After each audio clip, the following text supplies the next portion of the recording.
There's different, and they just won a national. They did. Welcome back to the XL Sports Network College Football Drive at 5. Today is Thursday, and I'm in the studio with Will Nobles, my sidekick. Good to be back. Yeah, just great to be back. And Ken on the boards. Welcome, you guys. Hope you guys have had a great week. The weather's been nice this week. A little cool in the mornings and a little bit warmer in the afternoons. It's a great time of the year, I think, Will. Classic Georgia. Yeah, that's right. You got all 4 seasons in the same day. Pretty much. Coming time here the next month or so where my allergies will be going absolutely nuts. And if you guys are watching us on the YouTube channel, you'll probably see me retching my eyeballs out here the next few months because it just drives me crazy. Speaking of YouTube channel, you can listen to us live on the XL Sports Network. It's xlsportsnetwork.net. Click listen live, or you can watch us on the YouTube channel at XL Sports Network. Hit the like, hit the subscribe, and share a comment.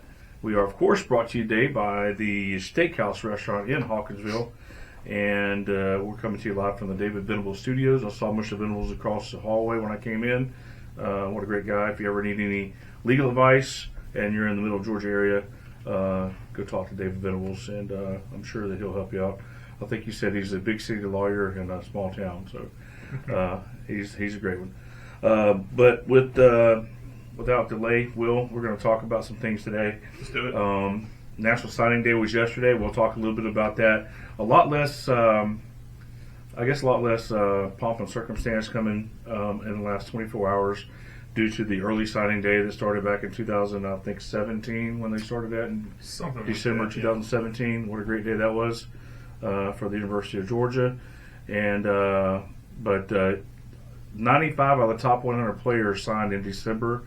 And a lot of those are early enrollees. There were only 5 of the top 100 players signed yesterday. Very little suspense on anything. There's very little traffic on the internet that I saw, Will. I didn't see a whole lot of... I didn't see any crazy flips or unexpected commitments or anything. So we'll talk a little bit about that. We'll talk about the... well, let's just go ahead and get into it right now. I'm going to turn this over to you, Will, because you got some stuff you want to talk about. All right. We'll go ahead and get started. Okay, so if we're just talking recruiting, I mean, obviously this year was a good year for Georgia. If we're talking the new SEC, I believe 6 out of the top 10 in recruiting, according to 24/7 Sports, were what is going to be SEC teams next year. That includes obviously Oklahoma and Texas. So obviously good for the SEC, but I mean that's nothing new. I was looking back at some historical recruiting since the beginning of the playoff, and one team that really surprised me that's been pretty consistently sitting there around 10, 11, 12 the whole time has been Notre Dame. I have not paid close attention to their recruiting really ever, but I mean they finished 9 this year because I don't think they ever get any big name guys. I think this year they finished with 0 5-stars according to, like I said, 24/7 Sports, but they are always consistently bringing in solid players to have a solid program that competes every single year. Well, they're a national brand, and the people that know anything about the history of college football know that Notre Dame is just right up there with Alabama and Texas and some of the others with the top programs in the country. The history there is amazing, great academics, and that's probably one of the reasons why you don't see them higher up in the rankings because of their academics, to get in there. So. But yeah, I mean, am I surprised that they're 9 or around 9 or so? I would say no, just because of the popularity of Notre Dame. I just know there's fans all over the country, no matter where you're at. Absolutely, you see Notre Dame fans. We got them in our family. I don't know why, but they are. But anyway, that's a national brand. Probably better back in the '80s when Coach Holtz was there. I mean, he was. In fact, the last time they won the national championship, 1988, Lou Holtz was the coach there, and they were a national brand big time back then. And we can start talking about that. Will speaking of, we can kind of start taunting our Notre Dame Irish friends. It's been since 1988. Since you guys have won a national championship. But I noticed Georgia haters been real quiet about 1980 for a while. I haven't heard 1980 in a long time. So it's been close to 2 years now. Yeah. Actually. Hey, and not to pick on my Notre Dame friends and family. I do like the Irish. I'm not a hater, but they're not my favorite team, obviously. And we talked about him a little bit last week, but I'm a big fan of Riley Leonard, so I'm going to be rooting for him next year for sure. Another team that really jumped out to me, obviously your top programs, you have Georgia, Alabama, Ohio State, they're always going to be up there pretty high. A team that jumped out to me that's the top 5 was Miami. I think they did a good job of recruiting, obviously. I don't think anyone's ever said that Mario Cristobal is a bad recruiter. I think that's probably the thing he does best, unfortunately. Absolutely. Yeah. I think he's a better recruiter than coacher in my book. Can't take a knee at the end of the game, can he? But having them there at number 4, that's interesting for Miami. I will not get too excited about it because, again, I've seen a lack of success. I was just talking to you about this since they joined the ACC in 2004. They have not had they've had one 10-win season, and that was under Mark Richt. And since the inception of the playoff, they have been ranked around 14, 15 in the recruiting class, but they haven't really done anything with it since then. They've been, again, not trying to pile on Miami, but they've been sort of a disappointment in the past decade, and definitely more going back to when they left the Big East. Back looking at some of those historically great teams in the early 2000s, since then they haven't really made a whole lot of noise, even though they've been recruiting at a pretty decent level since then. It's kind of funny, we talk about Miami, and if you go back 40 years, and a lot of people are thinking, well, you might think this 40 years was a long, long time ago. But when you're my age, 40 years doesn't seem like it was that long ago. Because I can remember back in the early and mid-'80s throughout the 80s when Miami was a great program, one of the best programs of the 80s. Jimmy Johnson leading them there, and they had guys like Michael Irvin and, Benny Blades. I mean, some of these guys, you had, some great quarterback. It was quarterback university for a long time. Some great Hall of Fame quarterbacks come out of there, and Jim Kelly's one of them. But and you fast forward that all the way through into the early 2000s, and there's argument that Miami may have had the greatest team in the history. For me, it's not an argument. Yeah, I mean that team was just loaded with NFL players. I can't remember the exact stat, Will, but I want to say they said there was like 40-something NFL players that came off that team. Something like that. I'm not talking about that one draft. Obviously, it was stretched out over 4 drafts. Yeah, I'm sure everybody's seen this, but there was one year where I believe they would have, if they had not had a single offensive score, they would have won 8 games. I think that was 2001. If their offense had scored 0 points, they would have won 8 games. That's just that amazing. Is insane. That's just crazy. Yeah, they had some great teams back those days, for sure. And to see them drop off like they have over the last decade is kind of, man, it's not cool. But to see them come back and on the recruiting front, anyway, we'll see what happens. How they can handle that. How Mario Cristobal will handle that. We'll see going forward. But we turned in, all the Georgia fans kind of turned into Miami fans whenever Mark Richt went down there. And I don't hate them, but they're not my least favorite Florida team. But we won't talk about those guys in the. Well, I mean, when Mark Richt was there, that's the most success they've had in recent history. Yeah. So, what else you got?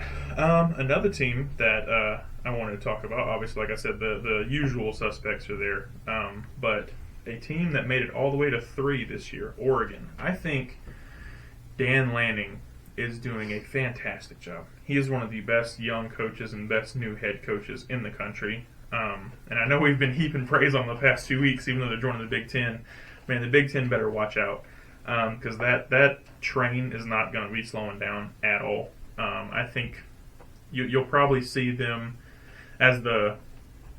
I'll give Ohio State the nod. I think they'll be the betting favorite when the season opens to win the conference, but Oregon's going to be right there. I mean, they may be tied, but they have the number 3 class. If I'm not mistaken, they were top 10 last year too. Dan Lanning's doing a great job. He's building a monster out there. He's doing great things in the portal too. That team is going to be stacked. They're going to be loaded, and they follow in the footsteps of their coach. They are tough. They are well coached, and they are not scared of anybody. I'm not going to tip my hat on our picks, going forward, but certainly those 2 teams you mentioned, top of the class in the Big Ten going forward this year, and the new Big Ten. What an exciting time we're going to have with that. But I think you're right. Dan Lanning is definitely one of the, if not the best, I guess under 40 years old head coach in the NCAA. Obviously, I don't think he's the greatest coach in the NCAA right now. I think the greatest just retired. And I think his deputy, who sits in Athens, is probably the best right now. I don't think you get much of an argument from anybody out of that. But I think Dan Lanning's right there. He's that second tier. I don't think there is anybody in the first tier besides Kirby right now. But I do think that that Dan Lanning's probably the top of the second tier of that. And, man, he can recruit. He can coach. And I'm excited for them. I really was never an Oregon fan. But just to tell you how I think successful going forward that he's going to be is I think that, and I don't know this, guys, I'm not an insider from, anybody over in Tuscaloosa, and they will deny it to the brim right now, but I think that Dan Lanning was their top target when they were looking for a replacement. I would agree. For Saban. I think he probably was too. Right, and to Lanning's credit, he didn't use that. A lot of times coaches use that as a way for them to leverage more money out of their current school. Man, he did a video and dropped that video. I was like, look, I'm not going anywhere. And to me, that was huge for that program. That was huge for the confidence of that team. And, man, can you think of a better way, a better recruiting tool than that going forward? I mean, you can walk into somebody's living room and go, look, I could have been, Saban's replacement over at Alabama, but you know what? I love it here, and this is where I'm going to be until you're, well into your, pro days. And that's a good selling point to his recruits, so to his advantage, and I think he will use that. We're going to go ahead and take a break here. This is the it's been really quick. On the other side, we'll come back with some other stuff about recruiting, and we'll get into some other things, Big Ten, SEC partnership. You're listening to the XL Sports Network, College Drive at 5. See you in 3 minutes. Welcome back to the XL Sports Network, College Drive at 5, coming to you live from the David Venable Studios in downtown Hawkinsville. We are brought to you today by the Steakhouse Restaurant in Hawkinsville, where every Sunday is Thanksgiving, and they have an amazing buffet and amazing steaks if you guys want a steak. Best steaks in the middle of Georgia. So go check them out. Tell Lewis and the gang that you heard about them on the XL Sports Network, and specifically for the Job at 5.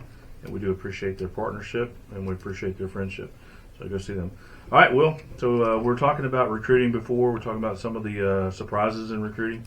We got a little bit of other things we're going to talk about in that, but I'm going to let you take it back over. What you got? Okay, we are kind of talking about best coaches there. I want to pull at that thread just a little bit.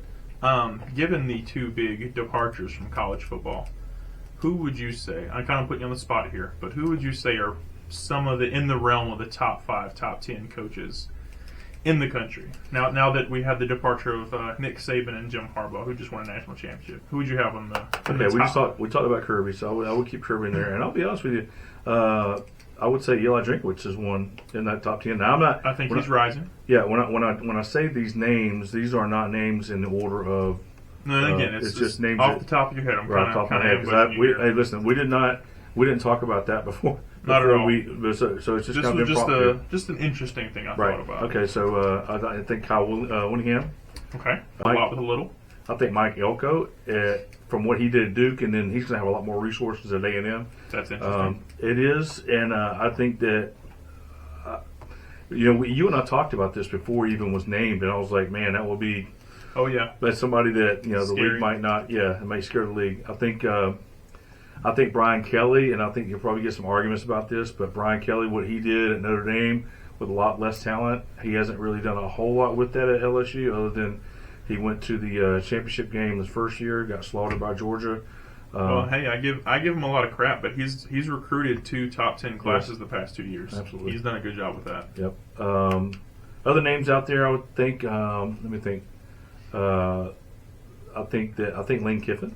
Okay. I think Baby Kiff has done a really good job at. You think about Ole Miss right now and what Kiffin has established there, and if I just have one word to describe it, would probably be security. And I say security in the sense of there's not a lot of not a lot of wiggle room there. I mean, he's done really good over the last few years with what he's got. I think he's bringing in some more talent this year. So I would say Kiffin. I think Sark has done a really good job at Texas. One of the things we talked about before this year was that Sark never had a 10-win season. And I'm going to just go drop something that Josh Bates says. There's a difference in can't and haven't yet. That's true. People Absolutely. say, "Oh, he can't win 10 games." Well, yeah, he can. He just hadn't yet. Well, this year he did, and and he's got Texas back. I really, I listen, guys. I'm not a huge Texas fan, but I mean, let's just be straight up. I mean, they were in the college football playoff top four, one of the top 4 teams in the country, and it could be argued that they may have really been one of the top 2 teams in the country. I'll listen to it. I disagree, but I'll listen to it. I mean, I know they lost to Washington, and you play that game. I think if you play that game 10 times, I think Texas wins 6 or 7 of those. Wow. Okay. So, but I mean, they didn't win the head-to-head, and it was a great game. But I think that certainly Sark has won, and Kellen DeBoer. I think that he's definitely showed himself as being mentioned in this top 10 coaches. And it's not just what he did at Washington, but you go back and look and see what he did prior to that. At every level he's ever coached at, he's been successful. And he took a Washington team that was, they had 4 wins the year before he got there. Something like that. Give me 1 second. I'll look it up. He went from 4. I think it was. They did not make they were not bowl eligible. I knew that. And he went from that to going to the national championship. So that was it. And I think that here's another one that's going to probably shock you. As far as coaches go, I'm not saying that top programs, but as far as coaches go, I think Sonny Dykes could be mentioned in the top 10 is coaches too. Real quick, prior off the top of my head, that's it. Prior to Kalen DeBoer getting there, they were 4-8. That's what I thought, 4-8. And then 2 years later, they're in the national championship. Absolutely, yeah. 14-0, won for a national championship. So that shows you what kind of success he has. and let's just go ahead and say this: Washington was not blessed with great talent. I know they had a talented quarterback, and they did. Very talented quarterback. But I would say development over talent was what brought them to where they were this year, I think. Just my opinion. Yeah. And then the last one would be Luke Fickell. I think Luke Fickell is definitely one of the top coaches in the country. But that would be – I know people think Ryan Day, but I'm not going to sit here and be an Ohio State hater. But I was going to ask about it. I'm not going to be an Ohio State hater here, but, we can look at his record and all that, but we also can look at his schedule too. But I wasn't sure if that was intentional or you just forgot, but I was definitely going to ask about the Ryan Day omission there. Did not forget. But, talking about that Washington development, I just got the final recruiting rankings for some of the top 25 teams. That is teams that finished top 25 in recruiting this year. Washington was not one of them, but since... Are we talking about the 24 season? Are we talking about the 24 season? Yeah. Yeah, you can probably expect that just because of the turnover that's there and all the uncertainty of that program. I would say 24. You could toss that out. 23, maybe you could look at that. Well, 23 was 20. They were ranked number 29. But I was just saying, going back to what you said about player development since 2014. So since the inception of the college football playoff, their highest they have been is they finished 15 back in 2019 in recruiting rankings. They have not finished higher than that. Proof right there, isn't it? So that I think that's really good proof of player development there too. Right. Again, talking about the coaches, I think it's interesting. Again, you left off Ryan Day. I think there's going to be a whole lot of fan base or a big fan base that's a little upset about that. But he has not beat the team up north in 3 years now. So, I think this is the year they're going to do it though. If they don't, there's a big concern there. Another coach that I thought was interesting, you left off. I could be wrong about this. I may have forgotten him, so I could be wrong about this, but I am pretty sure. I've run it over my head, and I can't think of anybody else. I'm pretty sure there are 3 active coaches that have won a national championship. Yeah, Dabo Swinney is the other one. Yeah. No Dabo Swinney either. Yeah. Leaving Dabo off. Well, and I'll be honest with you, he didn't cross the line until you just said that. And that's why I was asking. Just based on the names I put out there, I would probably say that he is definitely in that top 10 tier or that top 10 category. But one thing that probably would keep him out of it, if I was going to, not mention him, would just be his inability to make changes with the changing times. And I say that because most of you out there, if you're out here listening or watching this, you'll know what I'm talking about. But those who don't know what I'm talking about is he refuses to use the portal. he refuses to use the transfer portal. Now, guys are leaving leaving Clemson in the portal, but he's just not picking guys up in the portal. And I understand what he's saying. Look, I recruit guys, and I believe in the guys I recruit.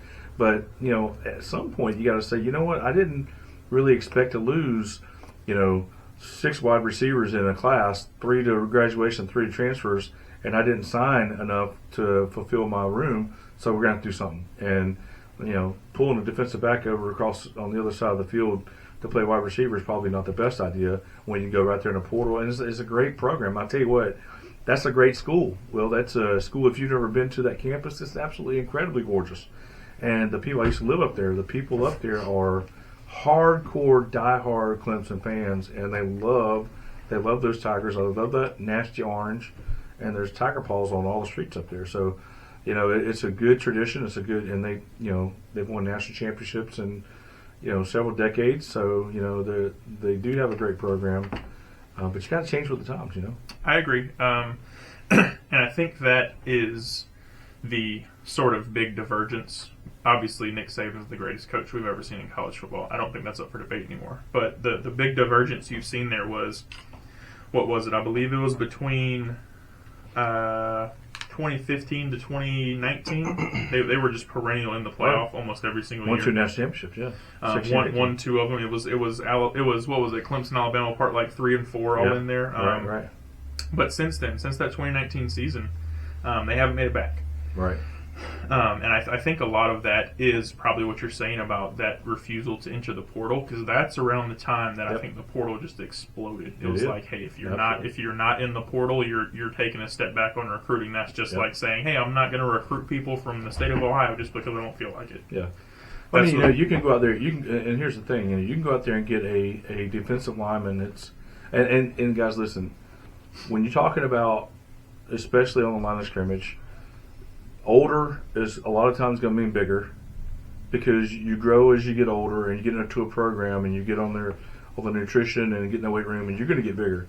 So going and getting an offensive lineman or defensive lineman out of the portal that's been developed somewhere at some school, whether it's a small school or a bigger school, been developed for 2 or 3 years and gotten on the weight program and is, to me, is going to be more advantageous than going and grabbing a 17 or 18-year-old kid out of high school that has the potential, a higher ceiling, obviously, but it's going to take some time to get that person there. It's going to get time to get that player there, to get them developed.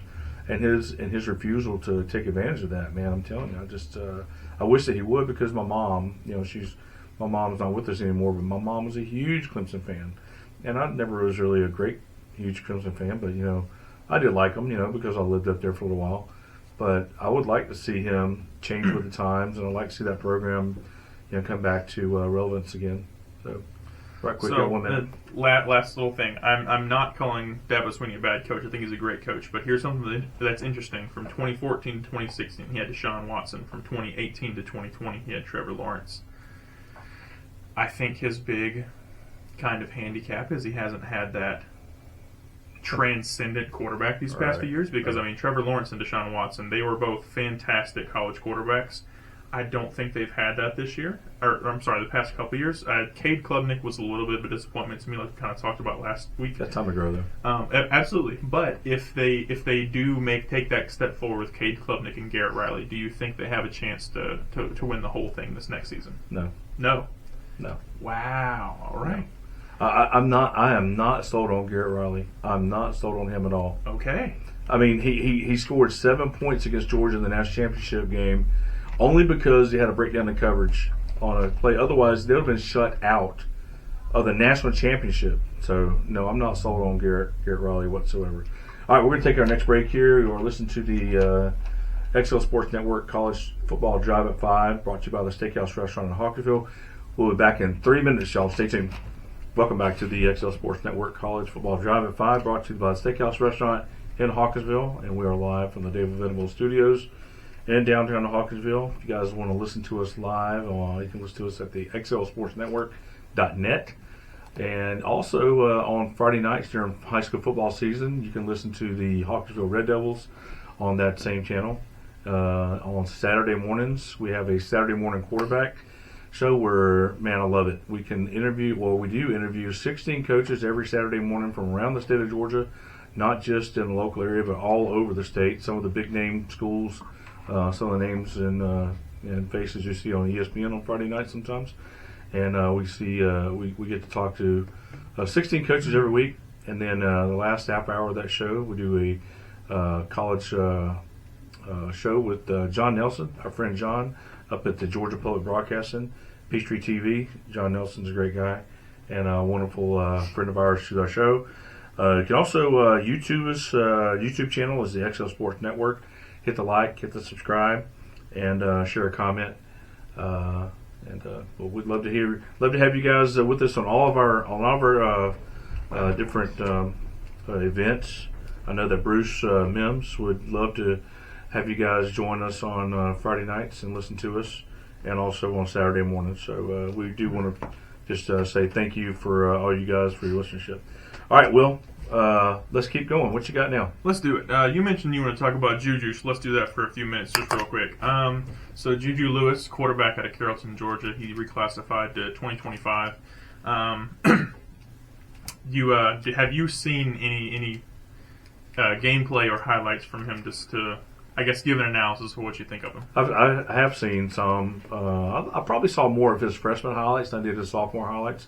And for you guys who didn't know, he won't have a junior season. He's going to go from his sophomore year to his senior year. He's going to reclassify and just basically give up his junior season in football and graduate early. But from what I see from him is he's a big guy. He's got great arm strength. I think he's got arm talent that's just, above anybody who's 16 years old. I think that he's in a system that he can show, like a pro system, where he can, show his decision making is top notch. I think he's a great player. I believe he is ranked as the number one player regardless of classification in the entire country. He is committed to USC as we speak Currently. But he has been seen around Athens, and I think that Georgia and LSU are both making a big push for him right now. I would not be surprised if you saw him decommit from USC. I wouldn't. I'll never be surprised hearing anybody decommit, because that word commit doesn't mean what it used to. It really does not. It's literally just saying, hey, this is where I feel like going this week. Until Right. they sign that letter of intent, a commitment means nothing to me. Yeah. That's just me personally. So I never get too high or never get too low when people commit or decommit, because, things can happen. Until that letter is signed, I'm not really super excited or worried about anybody. Even then, you look at Julian Sand, who came out of the League 11 as number one quarterback hop in in the nation. portal. So, and he goes to Alabama for about a week, and then he leaves and goes to Ohio State. So Ohio State's got two great quarterbacks up there that are coming in: Julian Sand and Aaron Nolan from the Atlanta area. So Ohio State, he's just taking shots at you today. He said Will Howard's a scrub. Jeez Louise, man. yeah, that's funny. Will Howard comes. They say, "Hey, we'll go there. I think we can beat that guy out." So we'll see. But yeah, I think Julian Lewis is going to be, he's obviously going to be a hot commodity. Where he's going to go, you don't ever know, man. With the NIL, sometimes dollars make the difference, and I think those two schools between Georgia and LSU that are pushing hard for him, if he does decommit from USC. I can't get into the guy's mind. I don't know the kid. I don't think I've ever seen him play in person. I've never talked to him or his family, so I don't know what his drive is. I don't know if it's money or if it's development. But if it's money, I think LSU might throw some more at him than Georgia would, because it seems to me that Georgia is not throwing out the big dollars that other schools are throwing out. They're using their NIL to keep guys who are established on the roster, and that really, to me, says a lot about that program, because they can still draw the best players in the country, and they can still say, hey, look, we're not going to make the locker room a point of contention. We're gonna keep the guys in here who establish themselves and showing that they can play some football. We're going to reward them with some NIL, and then develop the kids that are coming in. So I think that's a good recipe for. I mean, it's obvious. He's only lost 2 games in the last 2 years, 3 straight years that are undefeated regular season. So he's doing something right. Oh, absolutely. And just me personally, I have not seen a whole lot of Juju, but I always got to believe that, if they're rated highly, they have talent. But I'm never going to be one who jumps on the bandwagon saying, oh, yeah, that guy's going to be a surefire thing. I think it's going to be great. full disclosure, I still am not sold on Arch Manning. I think we've talked about this ad nauseum. If his last name was Smith or Johnson, I don't think he'd get the hype that he has right now. But because that last name is Manning, I think that's where all the hype comes from. I'm not saying he isn't good. I'm not saying he can't be good, but I need to see it before I believe it. Kind of like the school he goes to. I need to see it before I can believe it. Something I've kind of noticed and truly believe in with all my heart over these past probably been, it's been a long time now. I don't think it's just talent. I think you have to have a great coach because all the talent in the world, I don't think it's going to beat great coaching. And the best example I have to point to is that Cotton Bowl, I guess what would be 2 years ago now. You had Tulane playing USC. Man, USC had talent out the wazoo. That was when they pulled so many people out of the portal. But that Tulane team was just way better coached. And I mean, if you look at the national champions for the past, I guess you can probably look at it for the past almost 10 years now. It's usually the best coach that year. I guess this year notwithstanding, because I can't really say that a coach who got suspended for half the season is the best coach, but usually the best or one of the best coaches is the team that wins. And part of that is the roster, obviously, but the coaching has to bring in that roster through recruiting. So, like I said, last year we looked at Georgia playing Sonny Dykes. I mean, respect the Sonny Dykes and that run they had, but I think their luck ran out. I think Georgia coached circles around them. Kirby's a great coach there. And then the year before that, you had Kirby and Nick Saban. I think that's the two best coaches in college football these past 5 years, and whoever that won that one was going to be, a great coach and a great recruiter too. So I think it's got to be, obviously you got to have the talent, because if you don't have the talent, you're just not going to be able to compete, because when it gets to later in the season, especially with the season extending with the playoff, you got to have depth, especially when it comes to championship games and then the playoff now. People are tired, people get injured, people enter the portal, so you got to have that depth, and then obviously you got to have the coaching to catch the small mistakes, like Kirby calling that timeout on that fake punt. And then, obviously, to make the right decisions at the right times to make things happen. Well, you said something here reminded me of a Kirby Smart quote. You cannot outcoach talent. And he's talked about that in the past, where you've got to recruit the best players. So I mean, that was Kirby Smart talking, not me. Kind of want to circle back on one thing and make a little correction. I said Juju Lewis was a big guy, and I looked up. I guess I saw a few highlights of him. Looked like he was bigger than the guys around him, but we also got to be reminded he was playing high school football. But he's officially about 6'1", about 190 pounds. So I don't know if that's been updated or not, but that's really not really big compared to what normal or what some of the bigger quarterbacks are. He is also a junior though. Right. I mean, he's only a sophomore in high school. Yeah. Right. So I mean, but he definitely has room to grow. I know when I was absolutely I was a sophomore in high school, I was like 5'9", 125. I ended up being like 6'1", and a little over 200 pounds at one time. So. Oh yeah. But anyway, you're talking about Manning. I just saw something today actually where Steve Sarkisian has come out and said that Arch Manning will not be competing for the starting quarterback job at Texas. That does not surprise me. Quinn Ewers is their QB1, so that really is, well, for one thing, for competition. I mean, that's, hey, listen, you can run your program the way you want to run your program. Obviously, you've been doing pretty good. You made the playoff this year, but I don't know what they're giving Quinn Ewers, but something that's kind of got underneath my craw a little bit is when they started the season or during the season last year, Arch Manning was the third string quarterback on that team. Mm-hmm. Malik Murphy was the second string, and a lot of people thought he should have been the starter. The third string quarterback got a $3 million NIL deal. $3 million NIL deal. Brock Purdy, who was mentioned as an NFL MVP throughout a lot of the season this year and is playing in the Super Bowl, makes $800,000 a year. That's true. Yeah, so he's got endorsements and stuff. Oh, I understand. I'm just talking about salary, but you have this is just my mind thinking. You have a college kid that's 18, 19 years old who's never done anything in college. And Brock Purdy in college, you remember at Iowa State, he was really good. Yeah, he was okay. I think at I best. thought he was good. I don't think he was very good.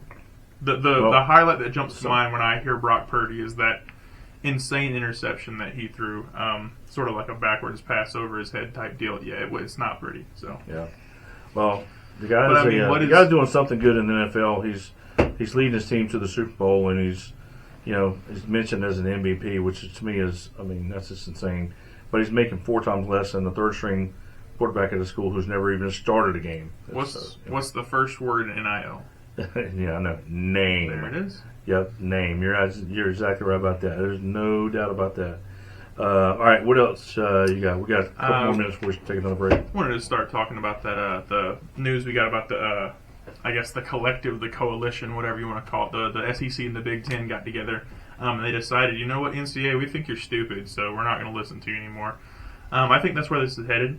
I think the schools are going to start governing themselves, which I think is long overdue, because the NCAA, they choose weird things to be mad about, and they don't react in a timely manner about any of it.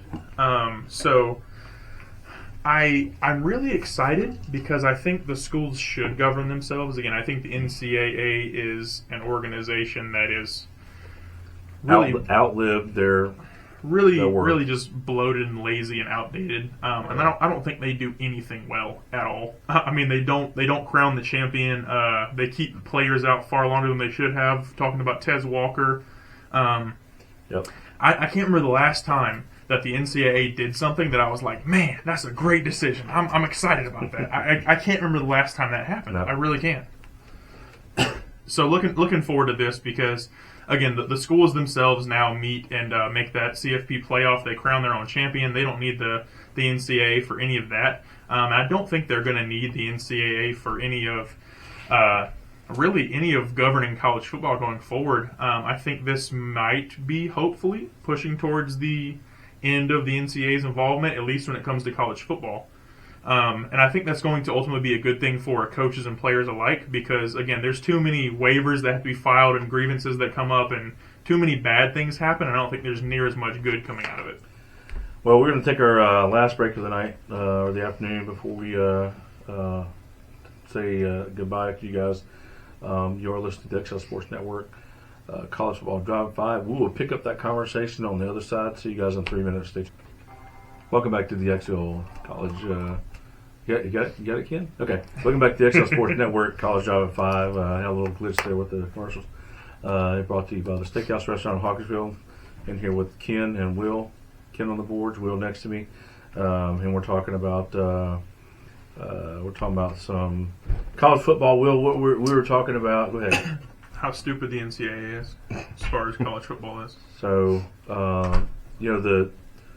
the combination or the partnership with the SEC and the Big Ten, I'll kind of piggyback on that a little bit. You talked about this could be the end of the NCAA, and it really could be. We'll see how this goes going forward. But I've heard on some of the podcasts I've listened to that there's something huge coming. Don't know what it is, but we'll find out sometime this summer, this late spring, early summer.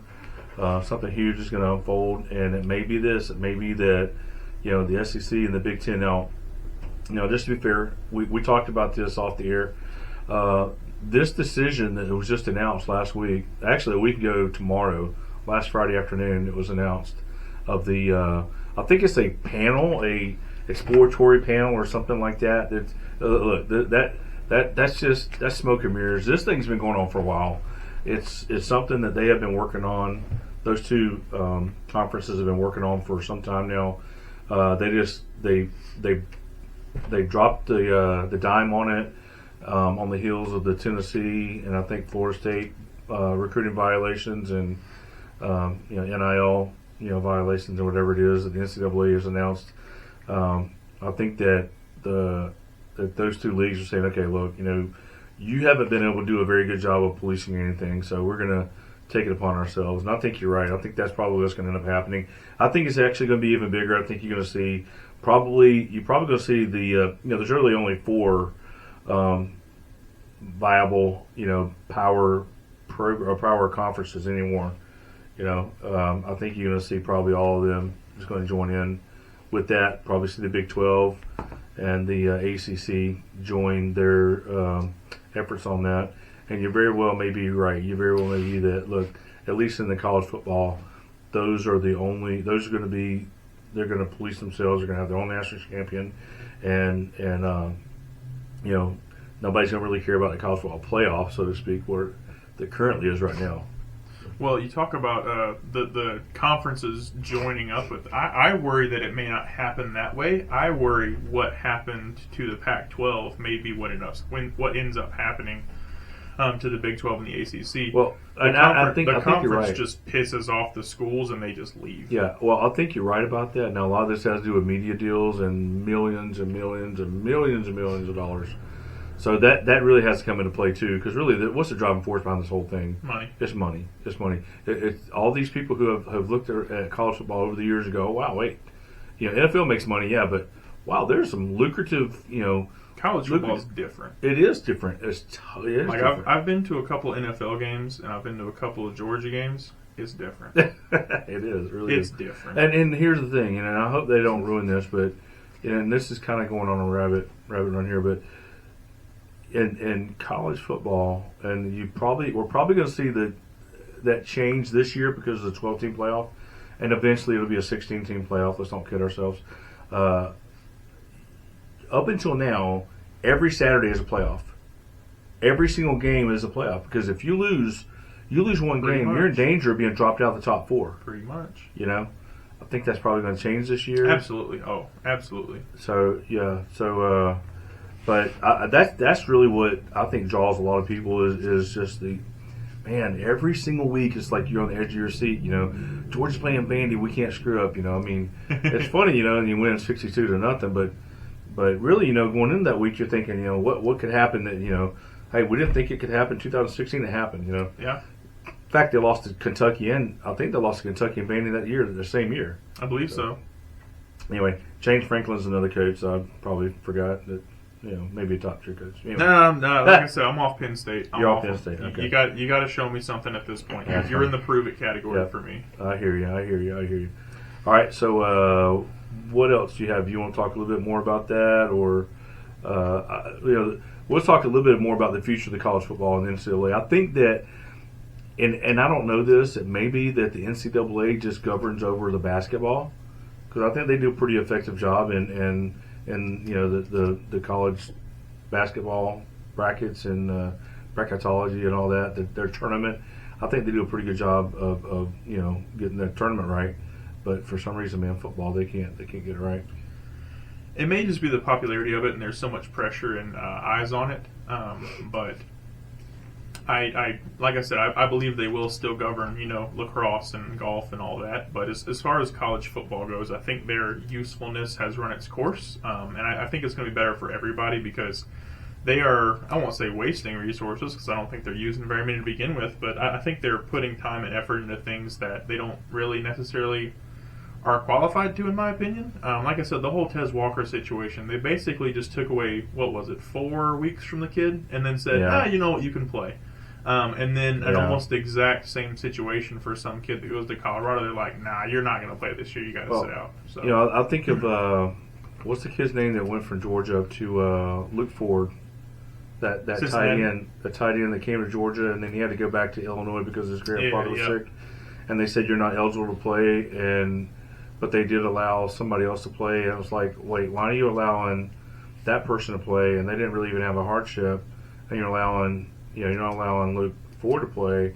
And as that turns out, man, the guy's grandfather passed away before you'd ever seen him play college football. Well, they say they have rules, but they don't enforce them properly. I think there's so many waivers out there and so many ways to cheat the system and get around it. There's no consistency. The whole thing is convoluted, and like I said, there's no consistency to it, and they do not make all the decisions the same way every single time, and I think that's what really frustrates people. And Mac Brown, to his credit, man, he was right. He jumped all over him.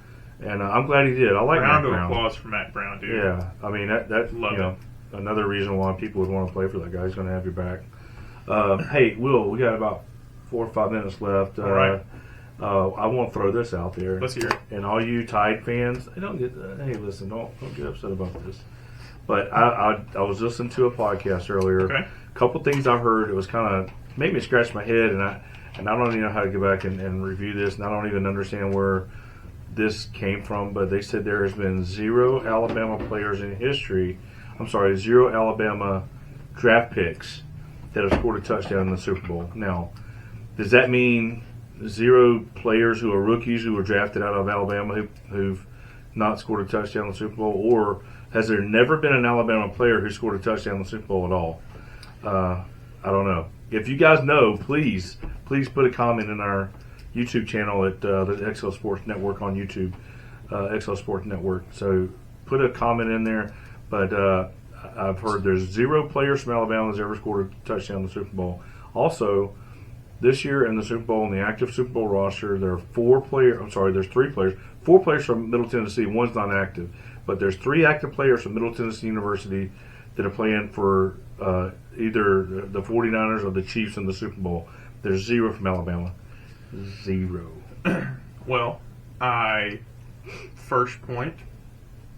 Who cares? That's interesting for sure, but I don't think it really makes a comment on anything about Alabama. I think they still obviously produce great NFL talent. Just look at how many were drafted in the first round. But it is interesting for sure that there's 0 players in the active rosters. But what school has the most players playing in the Super Bowl? Do you know? I have no idea. Do you want to take a guess?